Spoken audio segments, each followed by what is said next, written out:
ơi tuôn số khăn ina chela sẽ khóc mày thêm rồi veng thar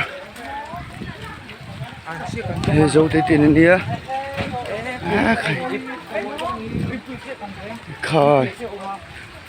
ơi chuyện này là tục gặp khắp này gặp khắp cái tục với những dạng nghe Tuesday main ini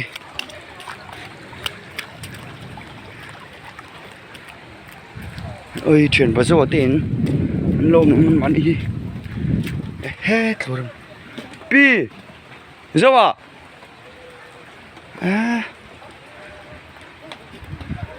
rạp khắc về và mìm bom bộ anh thằng cái tiền chúng tôi là phát nị so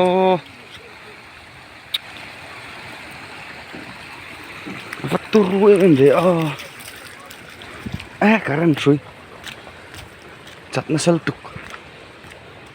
anh thích anh ôm hồi phát alo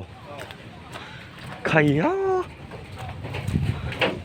lại cái phí câu tổ lông mi đồng cam đây mi câu tổ lông ekka hey in lo lai chung thang in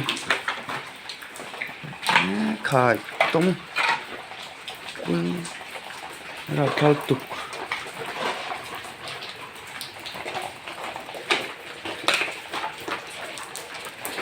cổ phết cả lồ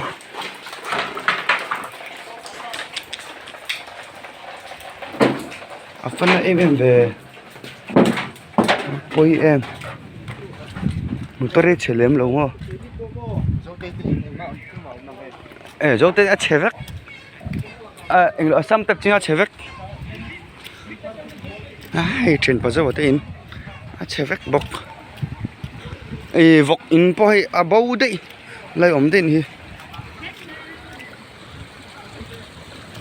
dùng trả thua rạp thao cái tục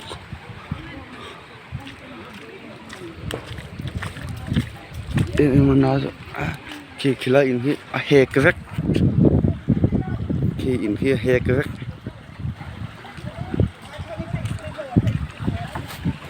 mình quan tâm khóc này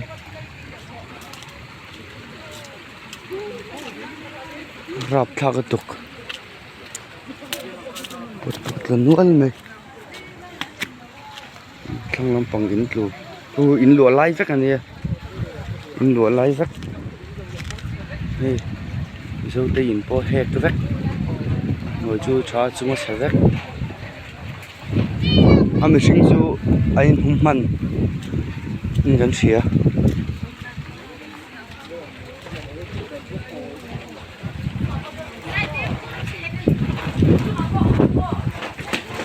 không ai tàn xe ta anh đến con chơi lo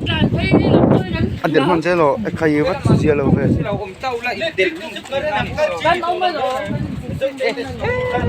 in chung ở lúc xin ăn chung ở dấu tay in chung hay dấu tay in chung này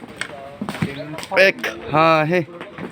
dar masih khóc mà anh berada tuần na sao phèn veng các veng vẫn nãy em về 2012 for me ai khăn nó dọc lâu mà léo khi đông không biết mà đây ai bùi chụp khay có rong vắt cu dấu tay tin này thiền và dấu tin này thăng lại thăng cái tin chơi vắt em tập trung khay ula lên nó thôn lên khoa này em đâu sai chua anh ấy chua in nó lâu à nó lò vừa vặn đi về hey hay làm bằng cái concrete này hay làm bằng जो hiếm khám concrete làm bằng cái concrete làm bằng hiếm khám này some type anh hay làm bằng cái some type bằng giống anh some type làm bằng cái tu bắt chuyện này khóc mày hay nọ lụa ta cũng to lâu room lệ sitting room rong chơi vắt rạp là khóc mày có chốc lắm chung con cốt bị chung nghe giúp bơi các tỏ là ổn định chuyện nó còn tốt nó khóc thằng bận thằng cái chúng po pir ra cả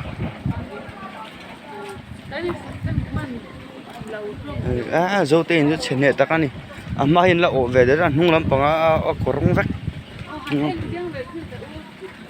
lek cái bọn boy cổ ya rập khạc cái này top mấy này